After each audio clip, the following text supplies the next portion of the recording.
إن الله وملائكته يصلون على النبي يا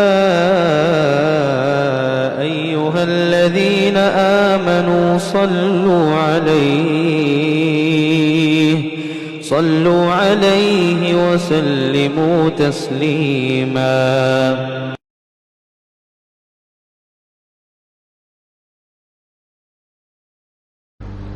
إن الحمد لله نحمده ونستعينه ونستغفره ونعوذ بالله من شرور أنفسنا ومن سيئات أعمالنا. من يهده الله فلا مضل له ومن يضلل فلا هادي له. وأشهد أن لا إله إلا الله وحده لا شريك له وأشهد أن محمدا عبده ورسوله.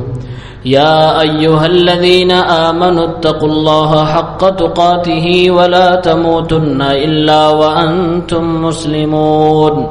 يا أيها الناس اتقوا ربكم الذي خلقكم من نفس واحدة وخلق منها زوجها وبث منهما رجالا كثيرا ونساء.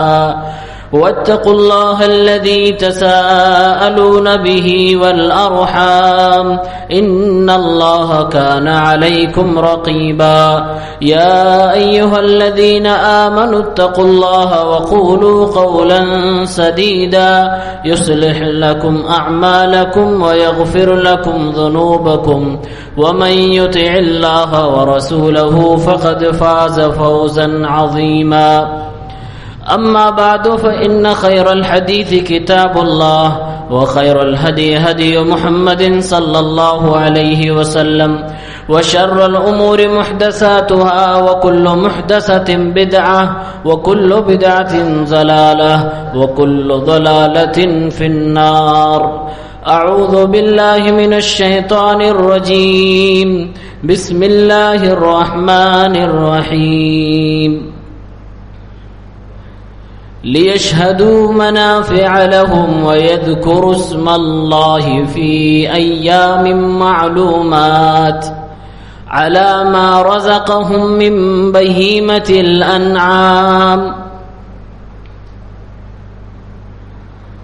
محترم سامعین کرام، حاضرین جمعہ، اسلامی بھائیوں، یہ جو جمعہ ہے یہ سال کا سب سے افضل جمعہ کہہ سکتے ہیں. پچھلے جمعہ میں نے کہا تھا اللہ کے نبی صلی اللہ علیہ وسلم نے فرمایا کہ دنیا کے تمام دنوں میں سب سے افضل دن ذی الحجہ کے ابتدائی 10 دن ہوتے ہیں. ان 10 دنوں کے درمیان جمعہ کا دن آ جائے تو یہ جمعہ کا دن اور ہی زیادہ افضل ہوتا ہے، جیسا کہ ابن حجر رحمۃ اللہ علیہ نے فرمایا ہے. آج کے خطبے کو عنوان ہے قربانی کے متعلق نبوی ہدایات. اللہ کے نبی صلی اللہ علیہ وسلم نے پوری زندگی قربانی کی ہے. آپ جب مدینے میں آئے، مدینے کی پوری زندگی میں آپ نے قربانی کا اہتمام کیا ہے. ترمذی شریف کی روایت ہے 1507 نمبر پر اللہ کے رسول صلی اللہ علیہ وسلم کہتے ہیں کے بارے میں کہا جا رہا ہے کہ اللہ کے نبی صلی اللہ علیہ وسلم اقر بالمدینۃ 10 سنین یضحی کل سنہ. مدینے میں 10 سال تک آپ رہے اور ہر سال آپ نے قربانی کی ہے. قربانی کی اہمیت پر اگر قرآن پاک سے پوچھیں تو قرآن میں اللہ رب العالمین نے کئی جگہوں پر قربانی کو نماز سے جوڑ کر بتایا ہے. سورہ کوثر کی دوسری آیت فَصَلِّ لِرَبِّكَ وَانْحَرْ، پڑھو اپنے رب کے لیے نماز اور اپنے اسی رب کے لیے قربانی کرو، نماز کے ساتھ قربانی۔ سورہ انعام کی آیت نمبر 162 میں قل ان صلاتی ونسکی ومحیای ومماتی للہ رب العالمین، بے شک میری نماز، میری قربانی، میری زندگی، میری موت اللہ کے لیے ہے۔ نماز کے ساتھ قربانی، اور اس قربانی کو قرآن نے بہت بڑی قربانی کا نام دیا ہے۔ سورہ صافات آیت نمبر 107 وَفَدَيْنَاهُ بِذِبْحٍ عَظِيمٍ، ابراہیم عظیم المرتبت پیغمبر، اسماعیل عظیم المرتبت پیغمبر، اور امام اعظم محمد عربی صلی اللہ علیہ وسلم کی بھی سنت قربانی۔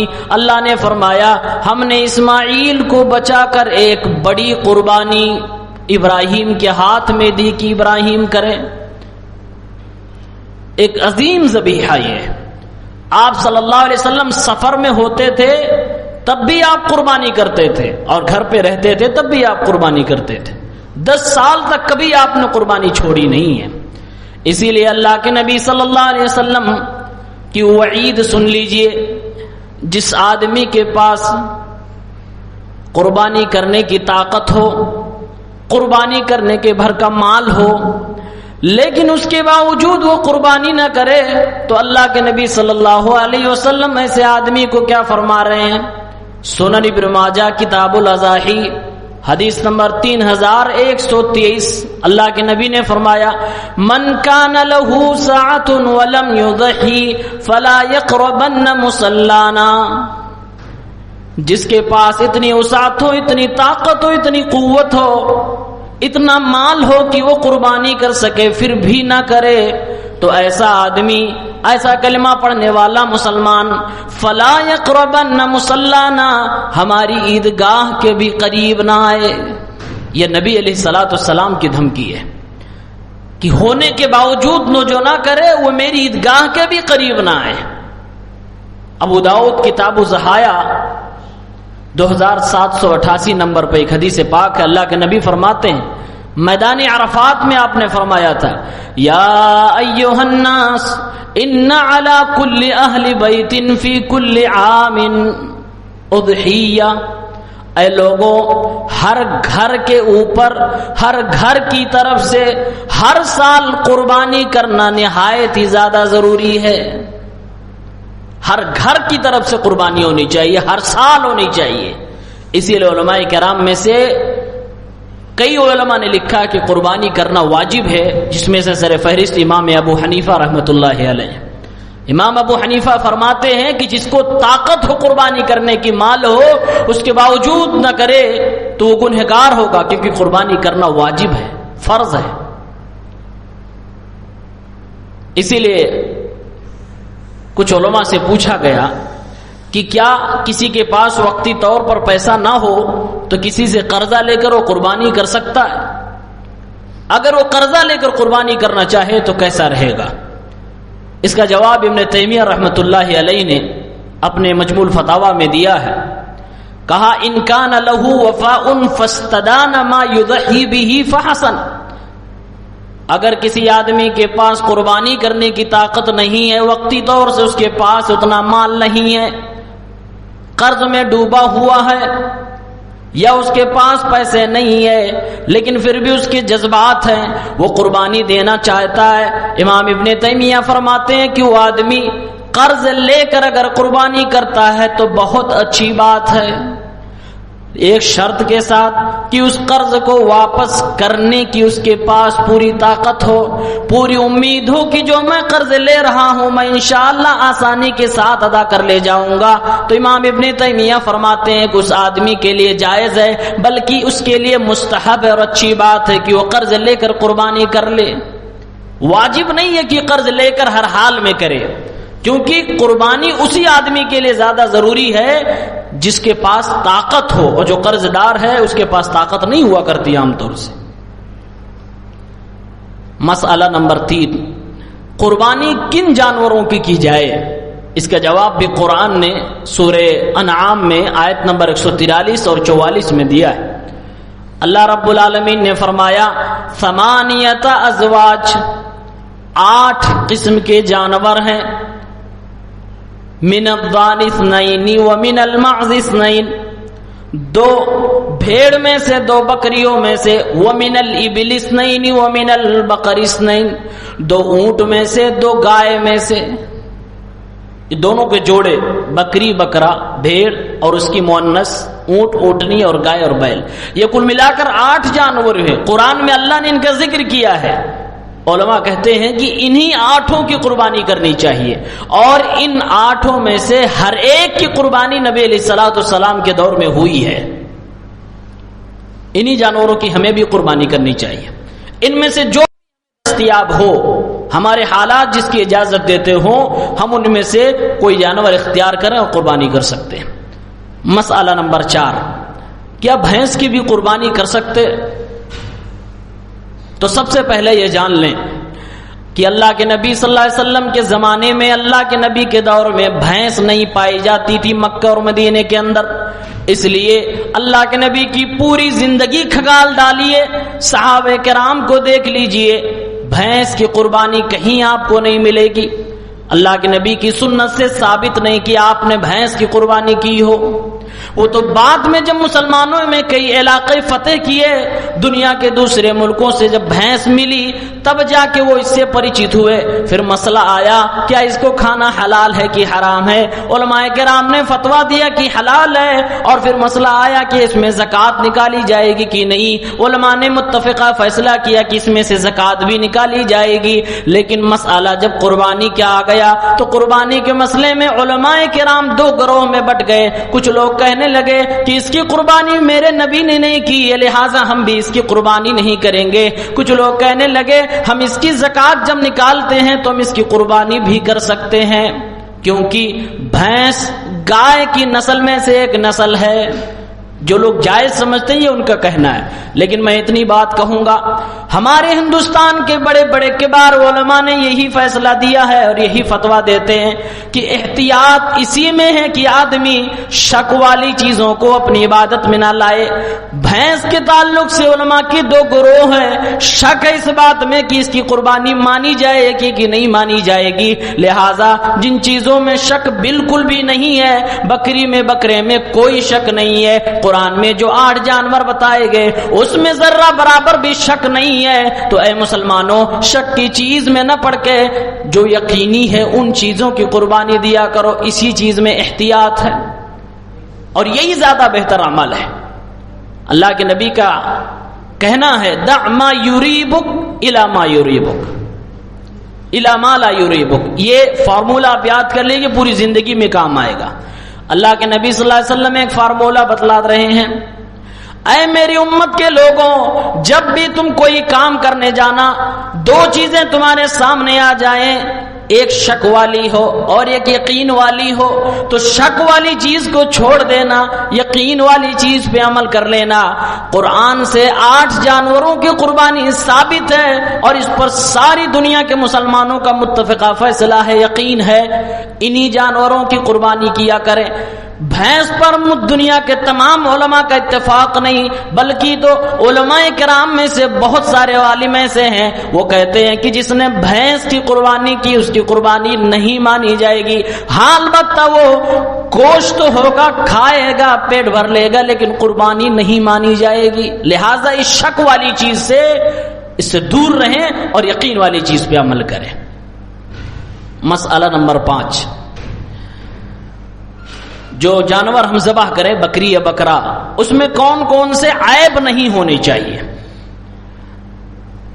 حدیث پاک ابو داؤد کتاب الضحایا 2802 نمبر پہ ایک حدیث، اللہ کے نبی صلی اللہ علیہ وسلم فرماتے ہیں 4 لا تجوز فی الاضاحی، قربانی کے جانور میں 4 قسم کے عیب نہیں ہونے چاہیے، اگر ہوئے تو وہ قربانی کے جانور قبول نہیں کیے جائیں گے۔ پہلی چیز اللہ کے نبی فرما رہے ہیں العوراء بین عورها، اس کی آنکھ میں بھیگا پن نہ ہو، کانا نہ ہو، اندھا نہ ہو جانور، جس کا اندھا پن ظاہر ہو، والمریضۃ بین مرضها، ایسا بیمار نہ ہو جس کی بیماری ظاہر ہو رہی ہو، والعرجاء بین ضلعها، ایسا لنگڑا نہ ہو کہ اس کا لنگڑا پن دکھائی دے رہا ہو، واضح ہو رہا ہو، والکثیر التی لا تنقی، اور ایسا کمزور نہ ہو کہ اس کے گوشت میں چربی نہ ہو اور ہڈیوں کے اندر گودا نہ ہو، یعنی انتہائی زیادہ لاغر نہ ہو، صرف ہڈی کا ڈھانچہ نہ ہو، وہ جانور ہو موٹا تازہ ہو، یہ عیب نہیں ہونی چاہیے۔ حضرت علی رضی اللہ تعالیٰ عنہ کہتے ہیں، سنن ابن ماجہ کی روایت ہے 3143 نمبر پہ، حدیث صحیح ہے، حضرت علی کہتے ہیں اللہ کے نبی صلی اللہ علیہ وسلم نے ہمیں حکم دیا تھا، کس بات کا؟ ان نستشرف العین والاذن، کہ جب ہم قربانی کا جانور خریدنے کے لیے جایا کریں تو اس کے کان اور اس کی آنکھ کو اچھی طریقے سے دیکھ لیا کریں۔ کان اور آنکھ کو اللہ کے نبی نے فرمایا قربانی کے لیے جانور خریدتے وقت اچھی طرح سے دھیان سے دیکھ لیا کرنا۔ بعض جانور ایسے ہوتے ہیں کہ جن کے کان میں چھید ہوتا ہے، یعنی کان کی لو میں چھید ہوتا ہے، اللہ کے نبی کے حکم کے مطابق ایسے جانور کی قربانی نہیں ہوگی، یا کان چرے ہوئے ہوتے ہیں، کان کٹے ہوئے ہوتے ہیں، ایسے جانوروں کو نہ خریدا کریں۔ آنکھ میں کوئی بیماری ہو، ایسے جانوروں کو نہ خریدا کریں، یہ اللہ کے نبی کا حکم تھا حضرت علی رضی اللہ تعالیٰ عنہ کے۔ اور ایسے ہی مسند احمد کی ایک روایت ہے 1048 نمبر پر کہ ایسے جانور کو بھی نہ خریدے جس کی سینگ آدھا یا اس سے زیادہ ٹوٹی ہوئی ہو۔ نہا رسول اللہ ان یضحى باعظم القرن، اللہ کے نبی نے منع فرمایا کہ ایسے جانور کی قربانی کی جائے جو آدھا یا اس سے زیادہ سینگ ٹوٹا ہوا ہو۔ ایسا جانور جو بچپن سے پیدائشی طور پر سینگ نہ ہو، علماء کرام کہتے ہیں ایسے جانور کی قربانی جائز ہے، جو منڈا بکرا ہوتا ہے، لیکن ایسا جانور جس کی سینگ ہو لیکن بعد میں ٹوٹ گئی ہو آدھی یا اس سے زیادہ، تو ایسے جانور کی قربانی کرنے سے اللہ کے نبی نے منع فرمایا۔ یہ عیب نہیں ہونے چاہیے، اندھا پن نہ ہو، لنگڑا پن نہ ہو، کمزور نہ ہو، بیمار نہ ہو، اور اسی طرح سے کان نہ کٹا ہوا ہو، سینگ نہ ٹوٹی ہوئی ہو۔ یہ عام طور سے بڑی بڑی برائیاں اور عیب ہیں جو جانوروں میں نہیں ہونی چاہیے۔ ایک اور سوال، مسئلہ نمبر 6، کیا ہم جو اپنے بکروں کی خسی کروا دیتے ہیں، کیا خسی کروانا یہ بھی عیب کی بات ہے؟ ایسے جانور نہیں لینا چاہیے جو خسی کیے ہوئے ہوں؟ تو اس سلسلے میں آئیے اللہ کے نبی صلی اللہ علیہ وسلم سے پوچھتے ہیں۔ میرے نبی محمد عربی صلی اللہ علیہ وسلم نے 10 سال قربانی کی ہے، لیکن آپ صلی اللہ علیہ وسلم نے جن جانوروں کی قربانی کی ہے، ثبوت ملتا کہ آپ صلی اللہ علیہ وسلم نے خسی کیے ہوئے جانور کی بھی قربانی کی ہے۔ دلیل سنن ابن ماجہ کتاب الاضاحی حدیث نمبر 3122۔ اللہ کے نبی صلی اللہ علیہ وسلم کے بارے میں حضرت عائشہ رضی اللہ تعالی عنہ فرماتی ہیں اور حضرت ابو ہریرہ بھی فرماتے ہیں کہ اللہ کے نبی جب قربانی کرنا ہوتا تھا، اشترا بکبشین عظیمین سمینین اقرنین املحین موجوعین، اللہ کے نبی جب قربانی کرنے ہوتی تھی تو اللہ کے نبی 2 تندرست، لمبا، تگڑا، موٹا، تازہ اللہ کے نبی جانور خریدتے تھے۔ ایسا جانور خریدتے تھے جس کی سینگ بھی اچھی ہوتی تھی۔ اللہ کے نبی جو جانور خریدتے تو کلر کو بھی دیکھتے تھے کہ سفید اور کالے میں زیادہ تر اللہ کے نبی پسند فرماتے تھے۔ ایک صفت اس میں یہ بھی بتائی گئی، موجوعین، اللہ کے نبی نے جانور جب خریدا تو جانور خصیہ کیا ہوا تھا، یعنی خسی کیا ہوا تھا، وہ خسی کیا ہوا جانور تھا، اللہ کے نبی نے اس کی بھی قربانی کی ہے۔ تو حدیث سے ثابت ہے کہ نبی علیہ الصلوۃ والسلام نے خسی کو عیب دار جانور نہیں مانا ہے۔ آج کچھ لوگ کہتے ہیں کہ اگر جانور خسی کیا ہوا ہے تو اس کا خصیہ نکال دیا گیا، یعنی ایک نر جانور کی اس کے جسم کی جس سے اس کی مردانگی کی پہچان ہے وہ نکال لی گئی، تو یہ اتنا بڑا عیب ہے، اس کی قربانی کیسے ہو سکتی ہے؟ میرے بھائیو، عقل سے فیصلے نہ کرو، فیصلہ نبی کی سنت سے ہوگا۔ اللہ کے نبی نے اس کو عیب نہیں مانا ہے، اور آج ڈاکٹر بھی بتلاتے ہیں جس کی خصیہ نکال دی جاتی ہے بکرے کی، وہ بکرا زیادہ تندرست ہوتا ہے، اس کے گوشت زیادہ اچھے ہوتے ہیں۔ تو اللہ کے نبی نے ایسے جانور کی ہے۔ بلکہ ایک مزید مسئلہ جان لیں، حاملہ جانور کی بھی قربانی جائز ہے، یعنی ایسی بکری، ایسی اونٹنی یا جو بھی 8 جانور بتائے گئے، ان میں سے نر میں مادہ میں سے کوئی ایسا جانور آدمی ذبح کرے جس کے پیٹ میں بچہ ہو، علماء کرام نے حدیث پاک یہ بھی بتاتی ہے اس کی بھی قربانی جائز۔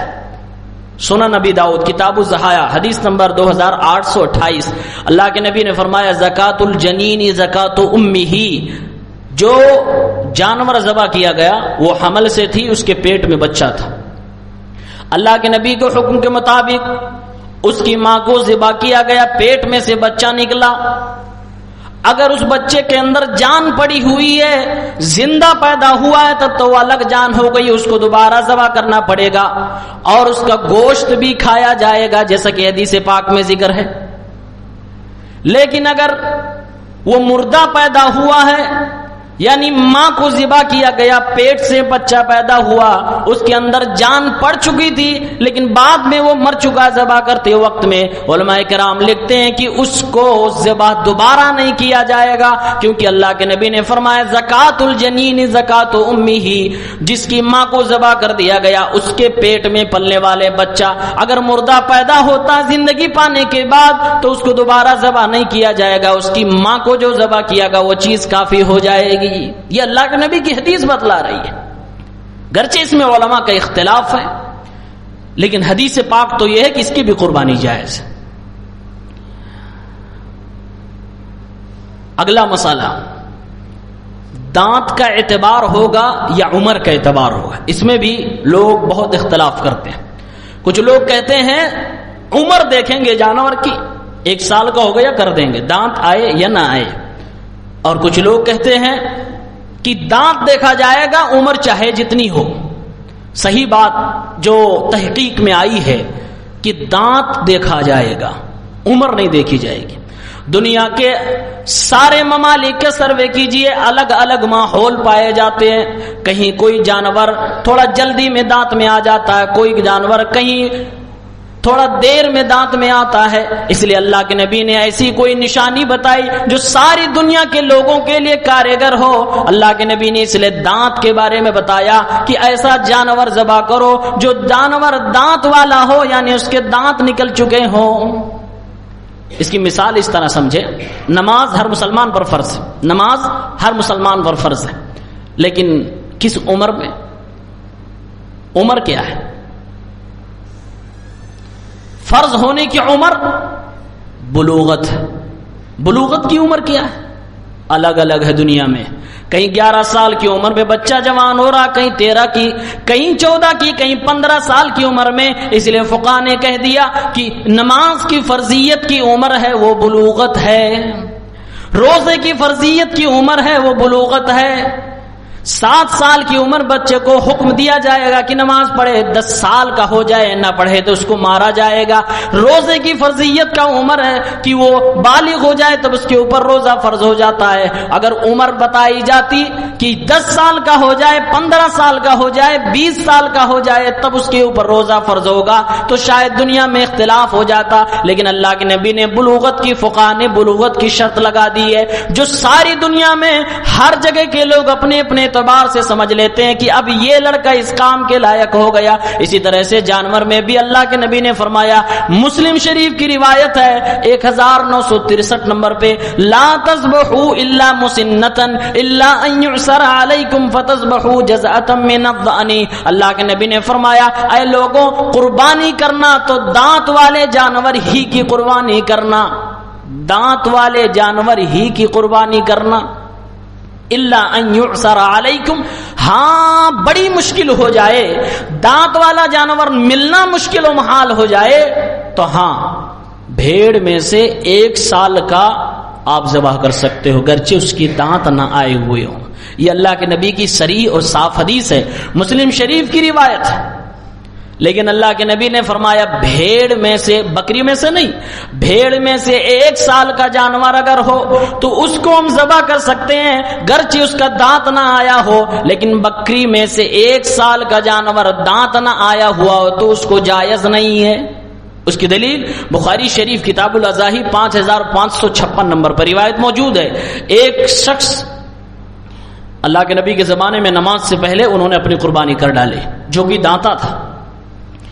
اللہ کے نبی کو خبر دی گئی کہ اللہ کے نبی نماز سے پہلے انہوں نے کاٹ ڈالا اور کھا گئے گوشت۔ پیارے نبی نے فرمایا وہ نارمل گوشت، قربانی تمہاری نہیں مانی جائے گی۔ بعض روایتوں میں آتا کہ آپ نے کہا دوبارہ کرو، کہنے لگے اللہ کے نبی اب دانتا جانور تو میرے پاس نہیں ہے. کہا اللہ کے نبی بھیڑ میں سے ایسا جانور میرے پاس ہے جو کہ 1 سال کا ہو چکا ہے, جزع موجود ہے. اے اللہ کے نبی بھیڑ میں سے ایک جزع, علماء لکھتے ہیں, امام نووی لکھتے ہیں کہ جزع اس جانور کو کہتے ہیں, اس بھیڑ کو کہتے ہیں جو 1 سال کا ہو چکا ہو, دانت ابھی اس کے نہیں آئے ہوئے ہیں.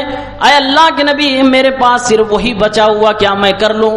اللہ کے نبی نے فرمایا اذبحھا, ہاں اس کو تم قربانی کر لو. وَلَن تَصْلُحَ لِغَيْرِكَ, لیکن ہاں اس کے بعد تمہارے بعد یہ جانور کسی اور کے لیے جائز نہ ہوگا. نہیں, صحابی نے کہا اللہ کے نبی صلی اللہ علیہ وسلم ہمارے پاس بکری میں سے ایک جانور جو سال بھر کا ہو گیا, سال بھر کا جانور بکری کا ہو گیا ہے, دانتا نہیں ہے, کروں کہ نہ کروں؟ آپ نے کہا کر لو, لیکن تمہارے بعد کسی اور کے لیے جائز نہیں ہوگا. وَلَن تَصْلُحَ لِغَيْرِكَ, بھیڑ میں سے اگر 1 سال کا ہے تو اب تک کے لیے جائز ہے, کوئی بھی کر سکتا ہے, لیکن بکری میں سے 1 سال کا ہو, دانت کا نہ ہو, تو اس کو جائز نہیں ہے. اللہ کے نبی نے خود فیصلہ دے دیا تمہارے بعد کسی کے لیے جائز نہیں ہے. اس کے بعد اگلا مسئلہ آتا ہے, گھر کا ایک آدمی باپ اپنے نام سے قربانی کرتا ہے, گھر میں بعض افراد لوگ لڑتے نے, بچے, بیوی, بہن, میری طرف سے قربانی نہیں ہوئی, میری طرف سے قربانی نہیں ہوئی, میرے نام سے اس بار کر دو, میرے نام سے اس بار کر دو. شریعت میں اللہ کے نبی نے آسانی پیدا کر دی. قربانی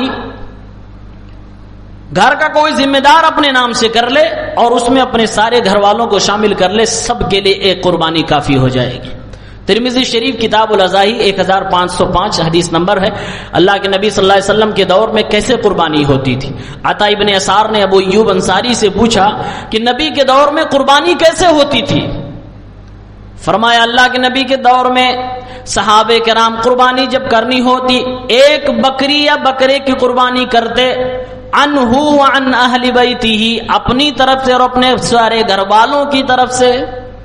پتہ چلا ایک بکری یا بکرا گھر کا ذمہ دار کرے اور ذبح کرتے وقت دعا پڑھے, اے اللہ اس کو میری اور میرے گھر والوں کی طرف سے قبول فرما, تو سارے گھر والوں کی طرف سے وہ ایک بکری کافی ہو جاتی ہے. اب پورے گھر والوں کو لڑنے کی ضرورت نہیں کہ میرے نام سے, میرے نام سے, میرے نام سے, اس سال اس کے نام سے, اس سال اس کے نام سے. اس لیے عام طور سے ذمہ دار آدمی کو کرنا چاہیے گھر کے, اور اپنے سارے گھر والوں کو اس میں داخل کر لینا چاہیے. اگلا مسئلہ, میت کی طرف سے قربانی کرنا کیسا رہے گا؟ آدمی دنیا سے جا چکا ہے, بچے محبت کرتے ہیں, کیا وہ اپنے ماں باپ یا اپنی بیٹی بیوی کے نام جو دنیا سے جا چکے ہیں ان کے نام سے قربانی کر سکتے ہیں کہ نہیں؟ تو اس کی 2 شکل بنتی ہے. ایک, یہ آدمی 2 جانور خریدے, 2 بکرے خریدے اور بولے کہ ایک میں اپنے مردہ باپ کی طرف سے کروں گا, مرحوم باپ کی طرف سے, اور ایک اپنی طرف سے اور اپنے اہل و عیال کی طرف سے کروں گا. تو اس کے سلسلے میں علماء کرام کا صحیح اور تحقیقی مسئلہ ہے کہ یہ قربانی جائز نہیں ہے. ایسا ثبوت ہی نہیں ملتا ہے. عبد الرحمن مبارک پوری رحمت اللہ علیہ تحفۃ الاحوذی میں لکھتے ہیں کہ مجھے ایسی کوئی حدیث نہیں ملی, کوئی دلیل نہیں ملی جس میں یہ ذکر ہو کہ خاص طور سے مردے کے نام پر قربانی کی جائے. ایسی کوئی دلیل مجھے نہیں ملتی ہے. جو لوگ کہتے ہیں کہ ہاں ہم اپنے باپ جو دنیا سے جا چکے, اپنے رشتہ دار جو دنیا سے جا چکے, ان کے نام سے قربانی کرنا چاہتے ہیں اور کرنا جائز بھی ہے, ان کی دلیل یہ ہوتی ہے کہ اسلام میں مردوں کی طرف سے صدقہ کرنا جائز ہے. تو جب صدقہ کرنا جائز ہوا تو قربانی کرنا کیوں نہیں جائز ہے؟ یعنی صدقے پر قربانی کو قیاس کرتے ہیں.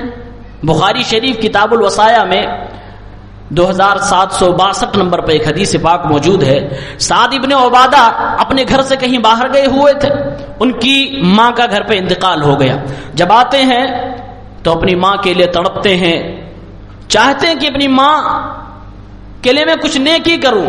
اللہ کے نبی صلی اللہ علیہ وسلم کے پاس آئے اور کہا, اے اللہ کے نبی صلی اللہ علیہ وسلم, ان امی ماتت, اے اللہ کے نبی میری ماں دنیا سے چلی گئی, اور میں اس وقت گھر پہ نہیں تھا، اے اللہ کے نبی کیا میں اپنی ماں کے لیے صدقہ کروں؟ کیا میں اپنی ماں کی طرف سے صدقہ کروں؟ قبول ہو جائے گا؟ اللہ کے نبی نے فرمایا ہاں قبول ہو جائے گا۔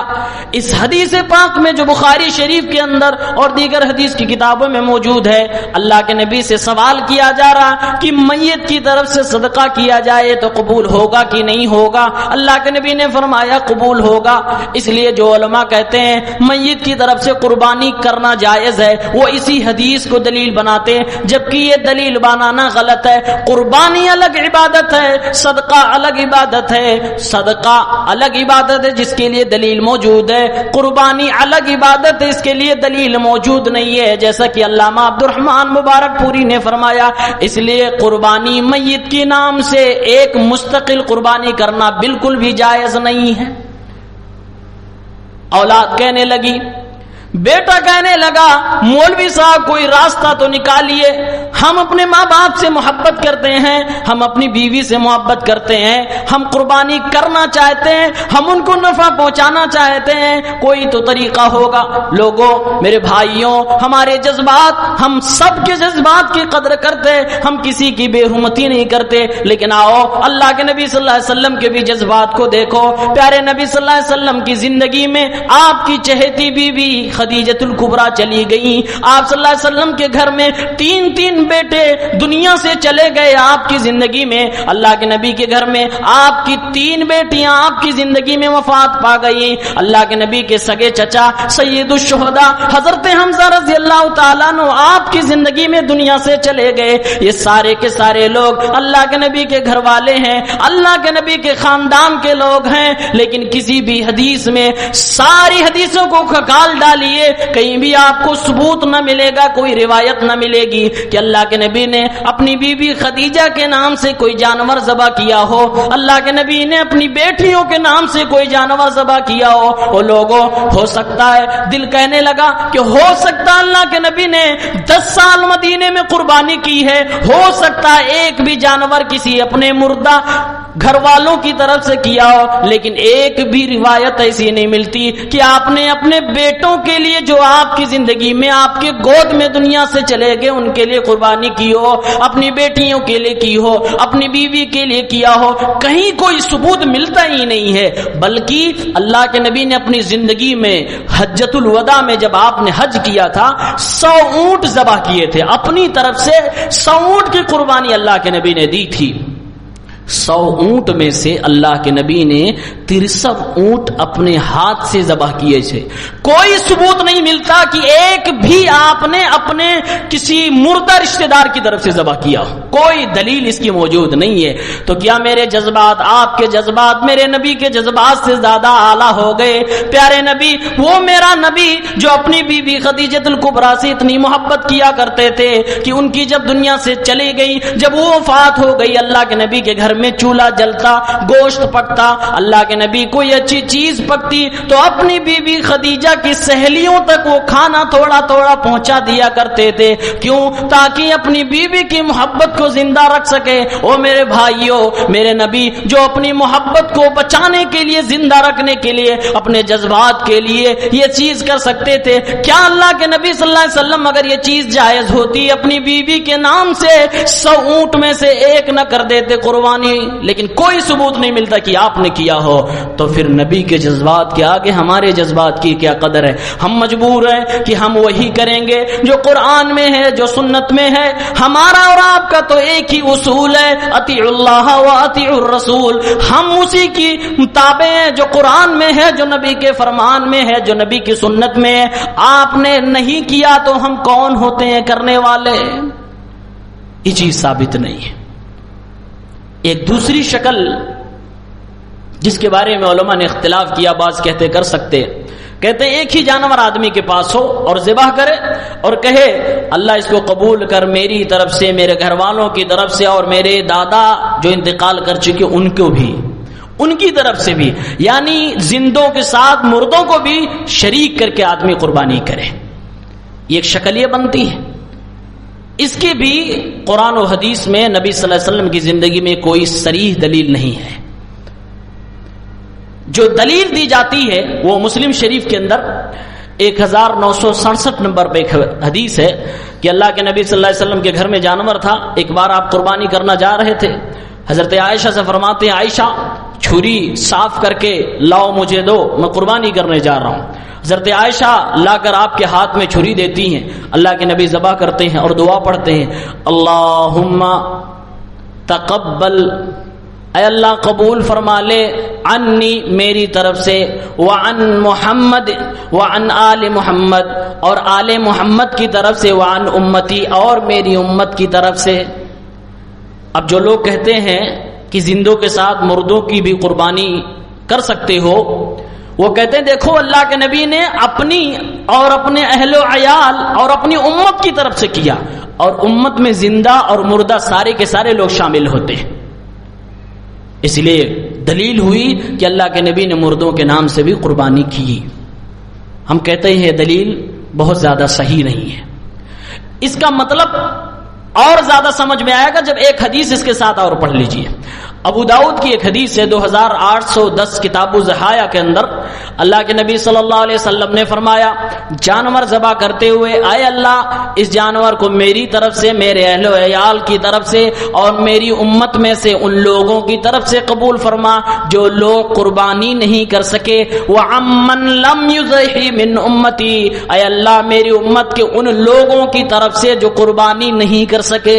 اس لیے علماء کرام نے لکھا ہے اور بعض علماء نے کہا ہے کہ اللہ کے نبی نے یہ کہا کہ میری امت میں سے ان کی طرف سے جو قربانی نہیں کر سکے. اور قربانی کون کرتا ہے؟ زندہ آدمی کہ مردہ آدمی؟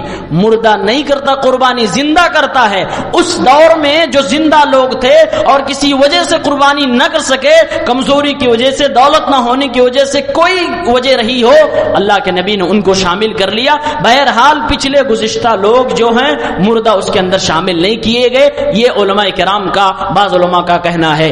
اس لیے یہ حدیث دلیل نہیں بنتی ہے کہ زندوں کے ساتھ مردوں کو بھی اپنی قربانی میں شریک کر لیا جائے.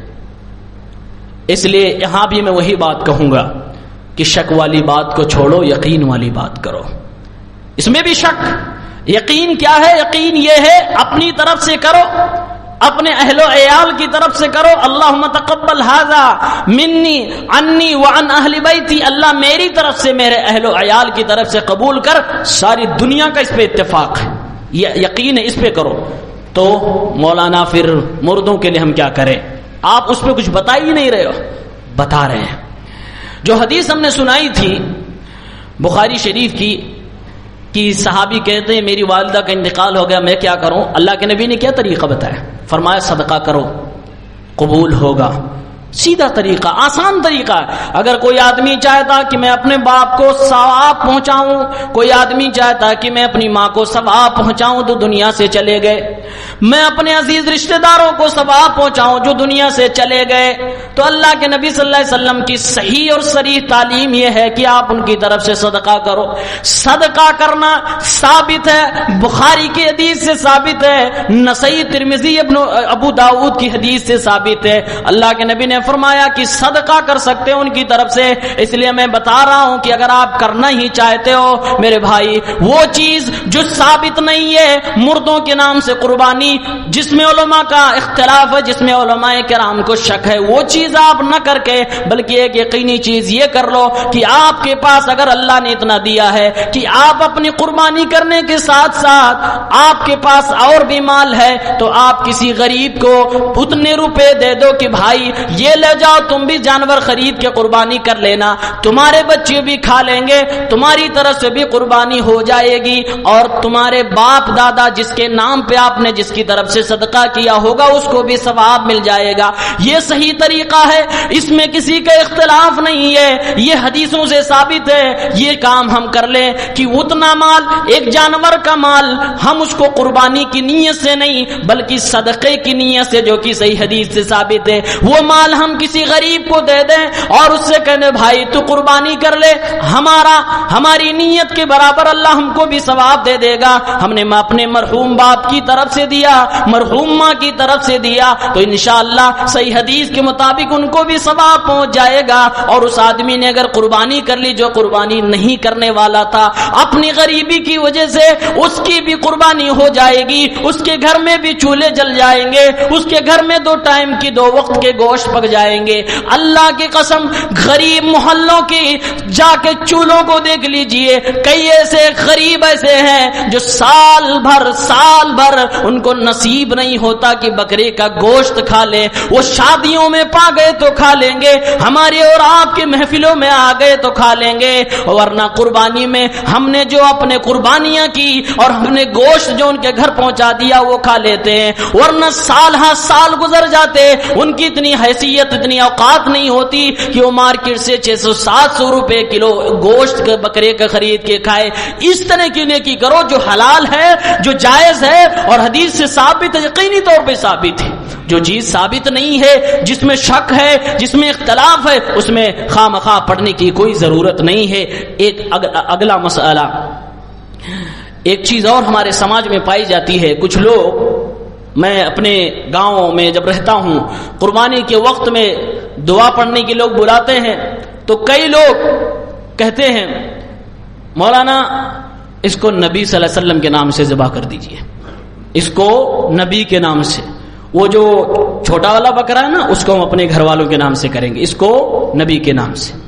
تو سوال یہ ہے کہ جو نبی کے نام سے کر رہا ہے, اگر اس کو منع کریں گے کہے گا آپ بڑے گستاخ رسول ہیں, نبی سے محبت جتانے کا موقع بھی نہیں دے رہے. آئیے میرے بھائیو, اس کا بھی جواب نبی کی زندگی سے لیتے ہیں, صحابہ کے عمل سے لیتے ہیں. دراصل اس کی ایک ضعیف حدیث ہے, سنن ابی داؤد کتاب الضحایا حدیث نمبر 2790. حضرت علی رضی اللہ تعالیٰ عنہ ایک بار جانور ذبح کر رہے تھے. کسی نے پوچھا حضرت علی آپ یہ کیا کر رہے ہو؟ حضرت علی نے کہا امرنی رسول اللہ, اللہ کے نبی نے مجھے حکم دیا تھا. ایک روایت میں اوصانی رسول اللہ, اللہ کے نبی نے مجھے وصیت کی تھی کہ میں ان کی طرف سے قربانی کروں, تو میں ان کی طرف سے قربانی کر رہا ہوں. اسی حدیث کو دلیل بنا کر لوگ کہتے ہیں اللہ کے نبی کے نام پر بھی اللہ کے نبی کی طرف سے بھی قربانی ہونی چاہیے. میرے بھائیوں, آپ کے علم کے لیے بتا دوں, یہ حدیث انتہائی زیادہ ضعیف ہے. اس حدیث پر عمل نہیں کیا جا سکتا کیونکہ یہ حدیث ضعیف ہے.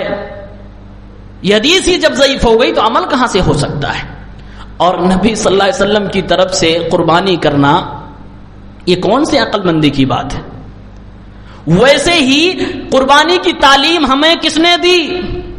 ہم کو کیسے پتا چلا کہ ابراہیم اپنے بیٹے کو ذبح کرنے جا رہے تھے, اللہ نے ان کو تمغہ دیا, یہ عظیم قربانی ان کو دی؟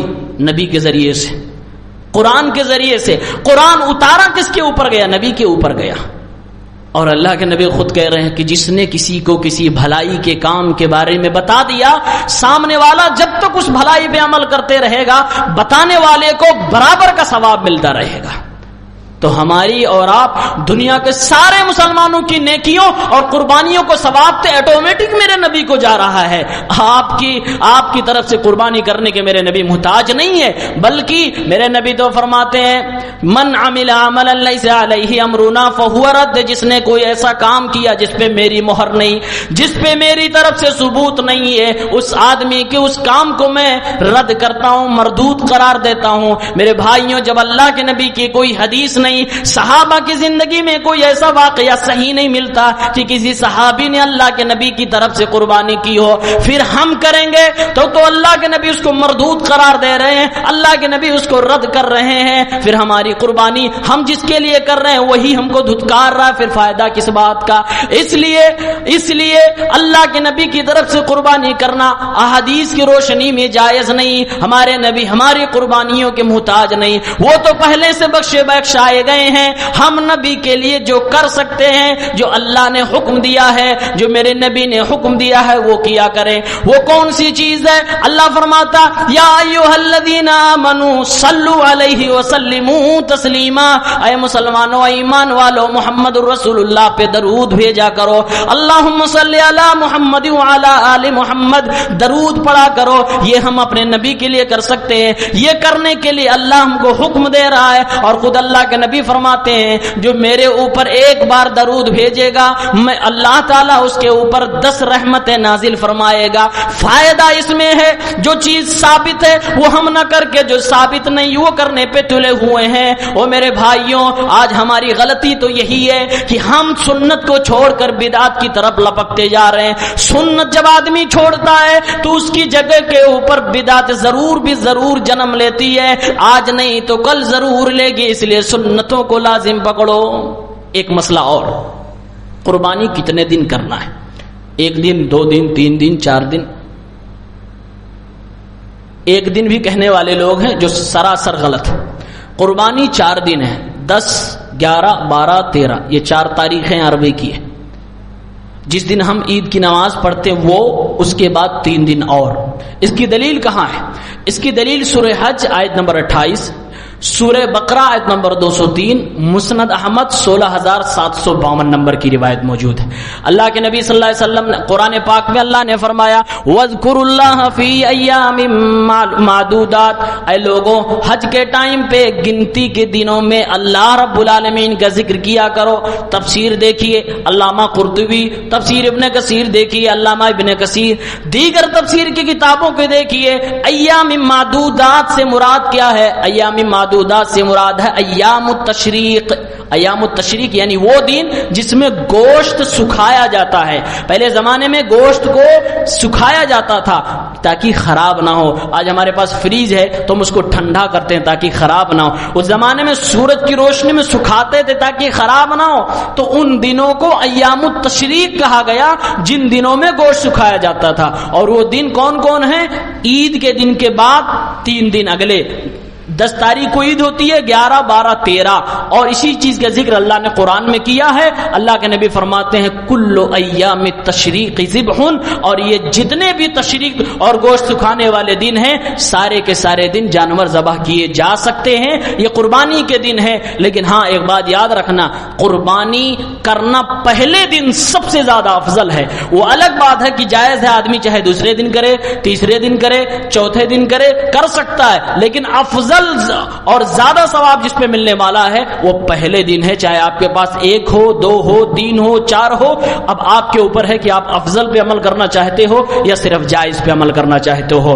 آخری مسئلہ یہ ہے کہ قربانی اس کی قبول ہوتی ہے جس کے دل کے اندر تقوی ہوتا ہے، جس کا جانور حلال پیسے کا ہوتا ہے، اور جس کا جانور تمام قسم کے عیب سے پاک ہوتا ہے۔ جب حابیل نے قربانی پیش کی، اللہ نے قبول کر لیا، اس کے بھائی نے کہا تجھے مار ڈالوں گا، تیری قربانی قبول ہو گئی میری قبول نہیں ہوئی ہے، تو حابیل نے کہا تھا انما يتقبل اللہ من المتقین، قربانی تو ہر کوئی کرتا ہے لیکن قبول اس کی ہوتی ہے جس کے دل میں تقوی ہوتا ہے، جس کے دل میں اخلاص ہوتا ہے۔ اللہ تعالیٰ وہی اخلاص ہمارا دیکھنا چاہتا ہے۔